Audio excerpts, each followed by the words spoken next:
Sports editor समीप Rajguru Paris से जुड़ चुके हैं। जब ये मैच चल रहा था वो अंदर मौजूद थे, उन्होंने एक एक चीज को बारीकी से देखा समझा। तो सीधे उन्हीं के पास चलते हैं। समीप, क्योंकि आप तो ये मैच लाइव देख रहे थे, तो सबसे पहले तो ये बताइए कि किस तरह से ये पूरा मैच शुरू हुआ और कैसे ये मैच का रुख बदला, कौन से प्लेयर की बॉडी लैंग्वेज कैसी थी, सब कुछ बताइए। जी सब कुछ तो बताऊंगा, लेकिन समस्या ये है कि निराशा हो रही है कि लक्ष्य जो है हार गया। लेकिन एक एक्सेल्सन एक ऐसा खिलाड़ी था जो मैं ऐसा लग रहा था जैसे लक्ष्य को उसने बहुत अच्छे से पढ़ रखा था और लक्ष्य पर थोड़ा सा प्रेशर था विक्टर एक्सेल्सन के खिलाफ खेलने का, क्योंकि बहुत ही सुपीरियर प्लेयर, बहुत ही सुपीरियर ओपोनेंट के खिलाफ खेल रहा था लक्ष्य आज। लक्ष्य अभी स्किल के लिहाज से मैं अगर आपको कहूँ एक पूरी निचोड़ दूँ, स्किल्स की अगर बात करें तो वो ठीक है, एक्सेल्सन के बराबरी के हो सकते हैं या बराबर हैं, लेकिन मेच्योरिटी, इस लेवल पर खेलने की काबिलियत, मेंटली शायद वो एक्सेल्सन के लेवल पर अभी नहीं थे। और लक्ष्य की जितनी तारीफ की जाए उतनी कम। जो फाइट उन्होंने किया 7-0 से वो लीड कर रहे थे सेकंड गेम में, और उसके बाद से उन्होंने वो गेम जो लूज किया वहां से एक्सेल्सन ने कमबैक किया। उसके बाद लगातार अगर आप देखो, मैं स्कोर नोट डाउन कर रहा था, एक्सेल्सन ने दूसरे गेम में जिसमें वो जीते हैं इस सेमीफाइनल मुकाबले को, उन्होंने 15-16 पॉइंट्स तक गेम को बराबर पर लेके गए। 17-16 पे उन्होंने बढ़त बनाई है, 15-16 या 16-17 में मेरे पास पूरा रिकॉर्ड है। वो सोचिए, अपने आधे गेम से ज्यादा 80% गेम में आपने बढ़त बनाकर रखी और उसके बाद जो है आप गेम को किल नहीं कर पाए। आप 15-10 पहले गेम में आगे थे लक्ष्य, और उसके बाद आप 18-13 आगे थे लक्ष्य पहले गेम में। तो ये सारे पॉइंट्स को अगर आप देखेंगे तो ऐसा लगता है कि लक्ष्य को जीत जाना चाहिए। लेकिन अगर आप मैदान में होते, यानी कि स्टेडियम में होते और इस मैच को देख रहे होते, एक्सेल्सन की बॉडी लैंग्वेज ऐसी थी जैसे वो किसी, मतलब क्या बोलते हैं, नो ऑफेंस है ना, नो ऑफेंस बोलते हैं, मतलब कोई मैं छोटा नहीं दिखाना चाहता हूँ यहाँ पर लक्ष्य को, वो उम्र में छोटा ही है लेकिन प्लेयर बड़ा है वो, लेकिन उसमें एक्सेल्सन की बॉडी लैंग्वेज ऐसी थी किसी बच्चे से खेल रहा हूँ। और मैं अपने साथी जर्नलिस्ट से बोल रहा था कि ये इसकी बॉडी लैंग्वेज देखिए कैसा लग रहा है, जैसे छोटे बच्चे को खिला रहा है, वो इस तरीके से खेल रहा था। पॉइंट्स लूज कर रहा था, कोई फर्क नहीं पड़ता। इधर अगर आप देखेंगे हमारे तरफ कोच जो थे हमारे विमल कुमार और प्रकाश पादुकोण, वो लगातार लक्ष्य को पंप अप करने की कोशिश कर रहे थे, बता रहे थे ये करो, कम ऑन, कम बैक, ये कर।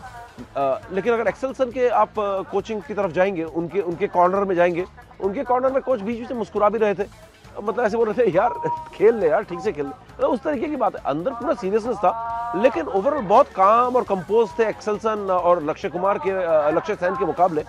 और दूसरी चीज जो लक्ष्य सेन में यहाँ पर देखिए, हम किलिंग इंस्टिंक्ट की बात कर रहे थे, जफर भाई भी अभी कुछ बात कर रहे थे, तो जफर सर बोल रहे थे कि पॉइंट के पॉइंट उन्होंने लिए, उन्होंने रिटर्न्स किए, लेकिन वो किलिंग इंस्टिंक्ट गायब थी। अनफोर्स्ड एरर्स, नेट्स में मारना, बाहर मारना, कुछ ऐसे पॉइंट जो उससे 100% लक्ष्य को लेने चाहिए थे, वहां पर उन्होंने मिस किया है। बढ़त लेने के बाद उन्होंने वो किलर इंस्टिंक्ट नहीं दिखाई है। और आखिर में अगर आप देखेंगे बॉडी लैंग्वेज लक्ष्य को देखकर ऐसा लग रहा था उन्होंने गिव अप सा कर दिया, वो टायर्ड से लग रहे थे, ऐसा लग रहा था जैसे थकान सी हो गई है, क्योंकि दबाव उन पर था, सेमीफाइनल का प्लेयर इतना बड़ा सामने था, तो वो एक दबाव उनका दिख रहा था, ऐसा लग रहा था जैसे उनकी जो टांगे जो चल सी नहीं रही लक्ष्य की, ऐसा लग रहा था कोर्ट में मूवमेंट जो थी उनकी हो नहीं रही। आप देखिए उन्होंने सरेंडर सा कर रखा था आखिरी के 3-4 पॉइंट्स में, अगर आप देखोगे उनको 18, 19, 20, 21 सरेंडर सा था उनका। और ये सरेंडर शुरू हुआ है उनका जब उन्होंने पहले गेम में, ये एकदम तय था कि पहले गेम को अगर आप जीत जाते तो लक्ष्य के पास चांसेस थे इस गेम में फाइट करने का, क्योंकि एक्सेल्सन हॉट फेवरेट थे इस मैच को जीतने के लिए। लेकिन पहला गेम हारते ही वहां पर वो सरेंडर मोड वाला जो बटन था वो ऑन हो गया लक्ष्य का। अनफोर्स्ड एरर, बॉडी में लास्ट में थोड़ी सी लेथार्जिकनेस और एक गिव अप वाला एटीट्यूड लास्ट में दिखा, लास्ट में।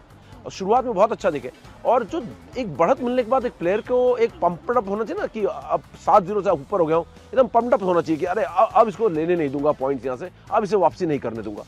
वो वाला फायर, वो वाली आग जो थी लक्ष्य में दिखी नहीं। वो एडवांटेज को अपने मैच के रिजल्ट में तब्दील करने में कामयाब नजर नहीं आए। बहुत बड़ा लेसन था यहाँ पर लक्ष्य के लिए। और दूसरी चीज एक और बड़ी इंटरेस्टिंग है, ये दोनों एक दूसरे को जानते भी बहुत अच्छी तरीके से हैं, दोनों एक दूसरे के स्पारिंग पार्टनर्स हैं, यानी कि एक दूसरे का प्रैक्टिस करते हैं दुबई में, तो एक दूसरे के गेम को भी भली भांति जानते हैं, बहुत अच्छे से समझते हैं दोनों की कमजोरियां और ताकत क्या क्या है। तो इसलिए मुझे और उम्मीद थी कि शायद लक्ष्य क्लोज करेंगे मैच को, नजदीकी मुकाबला होगा, एक टफ मुकाबला देखने को मिलेगा। लेकिन एक्सेल्सन ने ये बता दिया कि क्यों वो वर्ल्ड नंबर 1 है और यहाँ पे नंबर 2 सीड है हालांकि, लेकिन किस लिए विक्टर एक्सेल्सन को लिन डैन से कंपेयर किया जाता है, उतने बड़े बड़े खिलाड़ियों से कंपेयर किया जाता है। बहुत आराम से और बहुत ही है ना, कई बार तो ऐसा लगा जैसे लक्ष्य को वो बच्चे की तरह ट्रीट कर रहे थे। तो ये चीज़ देखने को मिली।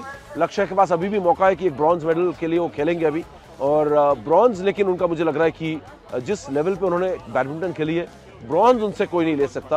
और ऑनेस्टली अगर बोले, मतलब हम अपने व्यूअर्स को ये बोलने के लिए, दिल बहलाने के लिए बोलते हैं अरे जीतेंगे जी, अरे भाई हमारा बंदा छा जाएगा, ये करेगा, वो बातें ठीक है, लेकिन गेम के लिहाज से अगर logically, badminton logic, cricket logic, hockey logic से अगर बात करो, तो अगर आप देखोगे तो टॉप 3 के प्लेयर हैं इस बार।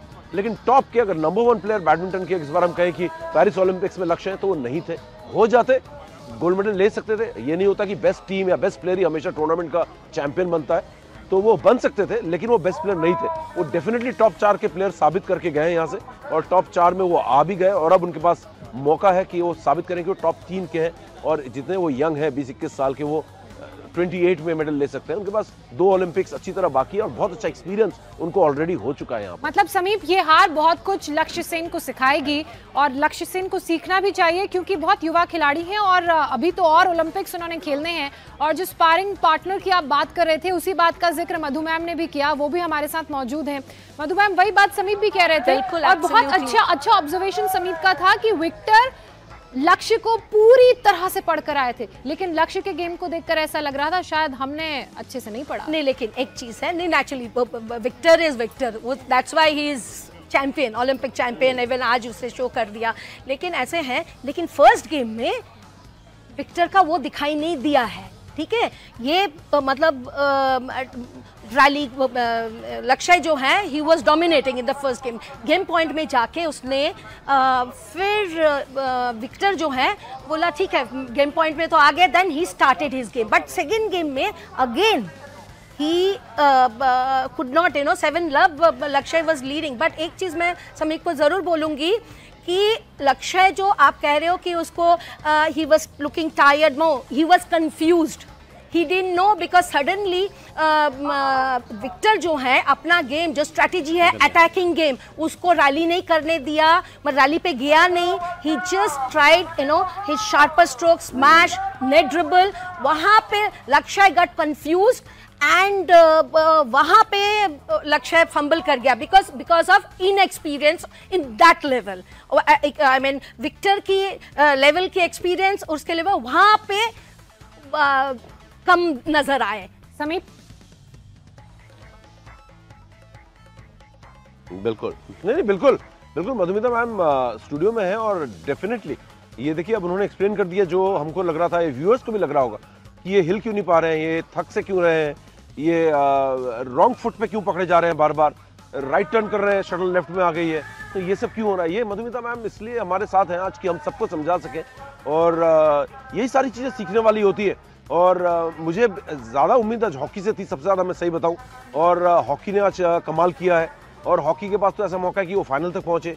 बॉक्सिंग से मुझे वही 50-50 था, मुझे लग नहीं रहा था कि लवलीना जो है हॉट फेवरेट है यहाँ पर ली कियान के खिलाफ जीतने में, और लक्ष्य का भी मेरा लगभग वही था कि ये मैच 50 नहीं है, ये 30-70 इन फेवर ऑफ एक्सेल्सन है। आज सरप्राइज करना पड़ेगा, क्योंकि अगर लक्ष्य इस मैच को जीतते तो ये एक बहुत बड़ा अपसेट होता, अपसेट विन होती आज।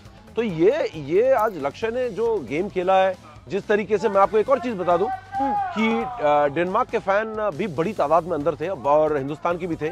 मेरे ख्याल से 30% हिंदुस्तानी फैंस थे जो लगातार चीयर कर रहे थे, लेकिन लक्ष्य ने मतलब ऑलमोस्ट 60-70% ऑफ द गेम, दोनों गेम्स में डेनिश फैंस को चुप बैठवाया हुआ था, सारे चुप बैठे हुए थे, ये हो क्या रहा है, ये लड़का क्या कर रहा है यहाँ पे, हमारा बंदा हार तो नहीं जाएगा। तो इस तरीके का गेम उन्होंने खेला है, लाजवाब उन्होंने खेला है, लेकिन वही है कि वो एक्सपीरियंस बहुत जरूरी है। और जहाँ मुझे लगता है कि किल करना चाहिए, जो हम लगातार जहाँ पर लगातार हम देखते हैं टेनिस में यंगस्टर्स आते हैं, जिसको आसानी से जहाँ पर पॉइंट लेना चाहिए, वहीं पर आप बड़े प्लेयर के खिलाफ ना आप गलतियां करते हो। बड़े प्लेयरों के खिलाफ आप गलतियां करोगे, वो आपको छोड़ेगा नहीं। जैसे हम क्रिकेट में कहते हैं यार विराट का कैच मत छोड़ना, बहुत रन मारेगा उसके बाद। ये बड़े एक्सेल्सन वगैरह उस लेवल के प्लेयर हैं, अगर आपने वो स्मैश को कन्वर्ट नहीं किया पॉइंट में, या उस ड्रॉप शॉट को कन्वर्ट नहीं किया, उसकी रॉन्ग पोजीशन का फायदा नहीं उठाया, फिर आपको पनिश करके जाएंगे। बिल्कुल समीप, वो कहते हैं ना कि अनुभव तो हार कर या जीत कर, कुल मिलाकर खेल कर आता है। और क्योंकि लक्ष्य अभी उम्र के उस पड़ाव में है जहां उन्हें बहुत सारा अनुभव अर्जित करने की जरूरत है, एक अनुभव उन्हें इस हार से मिला है और उसका फायदा आगे आने वाले उनके खेल में हमें देखने को मिलेगा।